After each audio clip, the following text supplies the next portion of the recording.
Welcome to the first lesson in a new topic called statistics. In this lesson, we'll learn a couple of definitions so that we can differentiate between population and sample. The population is the largest group that meets a condition to be studied. For example, if you want to find the average test score for every student in your school, the entire set of students in the school is your population. The population is described by parameters which are fixed numbers. So from the previous example, the average test score would be the parameter. However, a population is often very large and it is not feasible to take data from everyone in a population. So we use a sample. A sample is a smaller group that belongs to the population of interest. We use the sample to determine statistics such as the sample mean. Samples are selected in some random way so you can get a relatively even distribution across the population.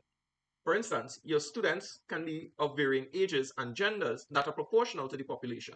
In this way, we can use sample statistics to estimate population parameters. Therefore, the larger our sample size, the better our approximations to the population parameters. Now you might ask, why would I need to tell the two apart?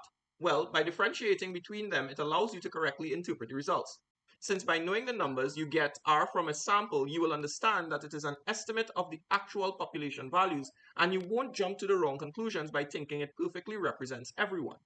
Now, even though that is the case, you should recognize the value of using a sample to obtain statistics, since it allows you to use a smaller group to guess the likelihood of various outcomes. This is called inferential statistics. Now, suppose we want to know the average height of all students in a school. We then take 50 students and measure their heights. Then, the population is all students in the school. The parameter is the true mean height of all the students. The sample would be the 50 students from the school, and the statistic would be the mean height of the 50 students. And that's it for this first lesson. So let's summarize. In this lesson, we defined population and sample. We now know that a parameter describes a population and a statistic describes a sample. And finally, we understand that statistics are estimations of parameters, so they should be used cautiously when making inferences. Thank you for watching, and I will see you in the next lesson when we learn how to construct a frequency table.